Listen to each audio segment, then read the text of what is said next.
Hello everyone, welcome back to my YouTube channel.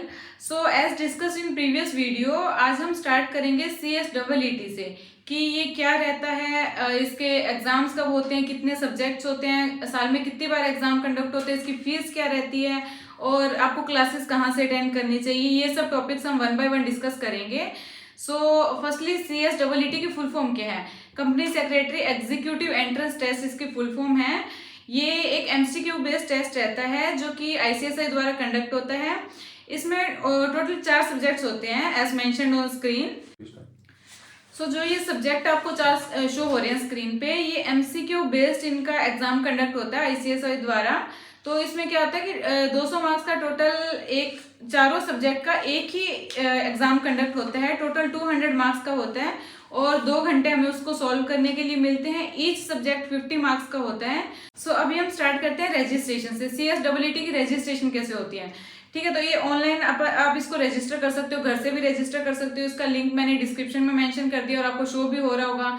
और इसकी normal fees रहती है 2000 रुपीज़। कुछ केसेस में कंसेशन भी मिल जाता है और कुछ मैंडेटरी अटैचमेंट जो आपको दिख रही होंगी, ये इसमें अपने को मैंडेटरी रहता है अटैच करना।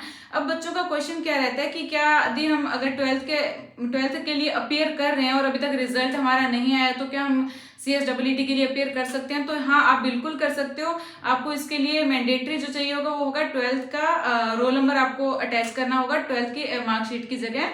सो यस, आप इसके 12th में जो अपियर हो रहे हैं इस बार, वो भी इसका रजिस्ट्रेशन कर सकते हैं। अभी मोस्टली बच्चों का क्वेश्चन क्या रहता है कि यदि हम क्लासेस कहाँ से परचेज करें? तो CSEET के लिए आपको क्लासेस के लिए एक्स्ट्रा फीस पे करने की कोई जरूरत नहीं है। बहुत सारी academies free of cost recorded lectures या लाइव लेक्चर्स भी CSEET के प्रोवाइड करती हैं आपको।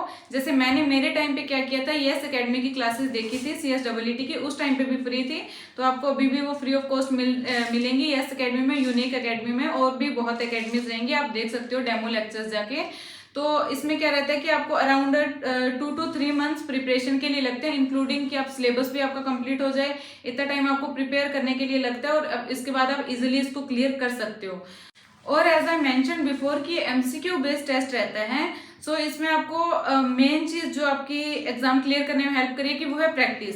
फर्स्टली आपको अपने सिस्टम पे प्रैक्टिस करनी है, मतलब कंप्यूटर लैपटॉप पे, जिसके थ्रू आप एग्जाम दोगे ताकि आपको सेम डे कोई डिफिकल्टी ना आए। ICSI इसके लिए बहुत सारे मॉक टेस्ट प्रोवाइड करती है, मॉक टेस्ट और स्टडी मटेरियल भी प्रोवाइड करती है, मॉड्यूल्स प्रोवाइड करती है ऑनलाइन आपको। तो इसका लिंक भी मैंने डिस्क्रिप्शन में मेंशन कर दिया है मॉक टेस्ट का, और जो भी CSEET का स्टडी मटेरियल जो ICSI प्रोवाइड करती है, आप वहां जाके उनको रेफर कर सकते हो। सो ये था कि आप प्रिपरेशन कैसे कर सकते हो CSEET की। तो अब हम बात करते हैं कि एग्जाम करते टाइम हमें क्या क्या मेन चीज़ों का ध्यान रखना पड़ता है। तो पहले तो हमारा कैमरा और ऑडियो ऑन रहना चाहिए एग्जाम के टाइम पे, और हमारे पास कोई और पर्सन नहीं होना चाहिए जब हम एग्जाम दे रहे हैं, ना हमारे पास कोई पेपर होना चाहिए एक्स्ट्रा। और एक हमें एंट्री करते टाइम अपना आधार पैन कुछ भी एज अ प्रूफ शो करना रहेगा। ठीक है, तो अभी जब भी आपका एग्जाम टाइमिंग है, 2 घंटे का ये एग्जाम रहता है, तो एग्जाम टाइमिंग से मिनिमम 30 मिनट्स पहले आपको एग्जाम में मतलब ज्वाइन कर लेना है स्मूथली, ताकि आपका वो कंडक्ट हो जाए।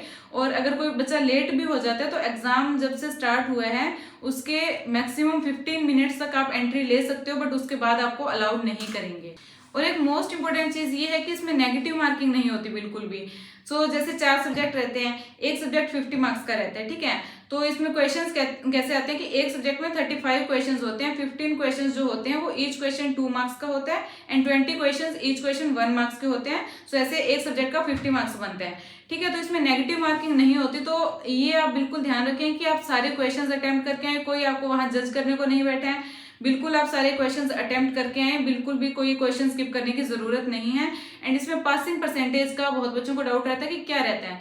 तो जैसे टोटल चारों सब्जेक्ट को मिला के 200 मार्क्स का बनता है। ठीक है, तो इसमें एग्रीगेट को मिला के मिनिमम आपके 50% होने चाहिए, एंड इंडिविजुअल सब्जेक्ट में मिनिमम आपके 40% मार्क्स होने चाहिए।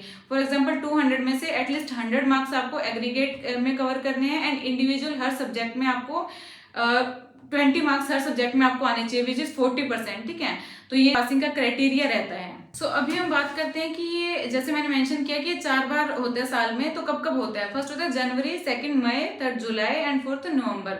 सो 4 टाइम्स ये साल में कंडक्ट होता है CSEET का एग्जाम।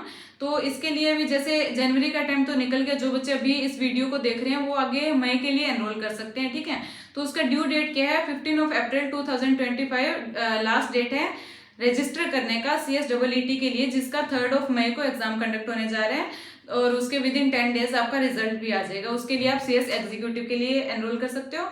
सो ये था कि कब ये कंडक्ट होता है। अभी एक मोस्ट इंपॉर्टेंट चीज़ ये है कि किन बच्चों को CSEET देने की ज़रूरत नहीं रहती, मतलब कौन इस चीज़ को स्किप कर सकता है और डायरेक्ट CS एग्जीक्यूटिव में एंट्री ले सकते हैं। जो स्टूडेंट्स का ऑलरेडी ग्रेजुएशन हो चुके हैं किसी भी स्ट्रीम से, मैटर नहीं करता आर्ट्स कॉमर्स या साइंस कोई भी स्ट्रीम हो, जिनका ग्रेजुएशन हो चुके हैं या जिनका पोस्ट ग्रेजुएशन हो चुके हैं, या कुछ स्टूडेंट्स जो हैं कि जिन्होंने CS में पहले CSEET की जगह CS फाउंडेशन रहता था, तो जिन बच्चों ने पहले CS फाउंडेशन क्लियर किया था और किसी भी रीजन की वजह से उनका गैप आ गया और अभी वो न्यू सिलेबस में जैसे भी जा रहे हैं, तो वो डायरेक्ट CS एग्जीक्यूटिव में जा सकते हैं, उनको CSET देने की ज़रूरत नहीं है। और जैसे CA के कुछ स्टूडेंट्स रहते हैं जिनका CPT क्लियर हो चुके हैं एंड CMA के स्टूडेंट्स रहते हैं जो CET जिनका क्लियर हो चुके हैं, उनको भी CSEET देने की ज़रूरत नहीं है, वो भी डायरेक्ट CS एग्जीक्यूटिव के लिए रजिस्ट्रेशन कर सकते हैं। ये काफ़ी इंपॉर्टेंट था, काफ़ी बच्चों को इसमें कन्फ्यूज़न रहता है।